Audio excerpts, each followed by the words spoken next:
Hello दोस्तों, आज हम एक ऐसे सवाल पर बात करेंगे जो हमेशा से रहा है। क्या साइंस सब कुछ बता सकती है या कुछ ऐसा भी है जो उसके बाहर है, जिसे हम भगवान कहते हैं? सदियों से लोग सोचते रहे हैं कि क्या यह दुनिया सिर्फ एटम्स और एनर्जी से बनी है या इसके पीछे कोई गहरा मकसद है।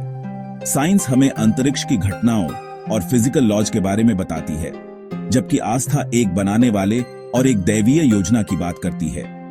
क्या ये दोनों विचार सच में एक दूसरे के खिलाफ हैं या ये हमारी दुनिया को समझने के बस अलग अलग तरीके हैं?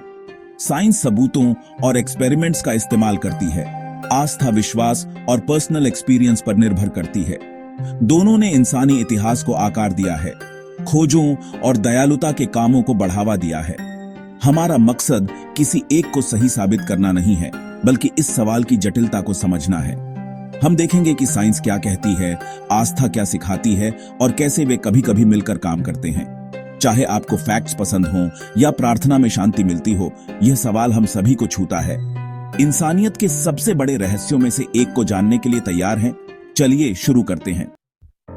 चलिए साइंस से शुरू करते हैं। बिग बैंग थ्योरी कहती है कि यूनिवर्स करीब 13.8 बिलियन साल पहले एक छोटे, गर्म, घने पॉइंट से शुरू हुआ था जो फटा और फैला।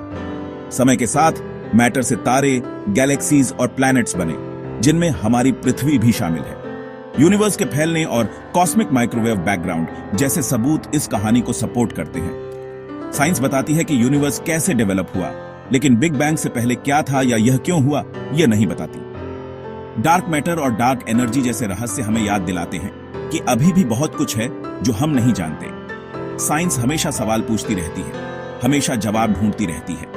यह सब कुछ जानने का दावा नहीं करती, लेकिन यह ज्ञान की सीमाओं को हमेशा आगे बढ़ाती रहती है। वैज्ञानिक तरीका जिज्ञासा और खोज के बारे में है। अपनी सारी प्रोग्रेस के बावजूद साइंस मानती है कि ऐसे सवाल हैं जिनका जवाब वह अभी तक नहीं दे सकती। अब आस्था की बात करते हैं। अरबों लोगों के लिए अस्तित्व का जवाब भगवान है, एक बनाने वाला जिसका यूनिवर्स के लिए एक मकसद है। आस्था कौन और क्यों पर ध्यान देती है, न कि सिर्फ कैसे पर। यह पवित्र ग्रंथों, परंपरा और पर्सनल एक्सपीरियंस पर आधारित है, न कि लैब के सबूतों पर। जहां साइंस मशीनी चीजों को समझाती है, वहीं आस्था अर्थ और सुकून देती है। कई धर्म सिखाते हैं कि भगवान समय और जगह से परे मौजूद है, पहले कारण के रूप में। साइंस इंद्रधनुष का वर्णन कर सकती है, आस्था समझा सकती है कि वह कैसा अजूबा लगता है। बहुत से लोगों के लिए साइंस बताती है कि रचना कैसे काम करती है, जबकि आस्था बताती है कि वह क्यों मौजूद है। आस्था लोगों को अपनापन, मकसद और जीवन के सबसे गहरे सवालों के जवाब देती है। यह ब्रह्मांड में हमारी जगह को समझने का एक अलग लेकिन इंसानी तरीका है। क्या साइंस और आस्था हमेशा एक दूसरे के खिलाफ होते हैं? जरूरी नहीं।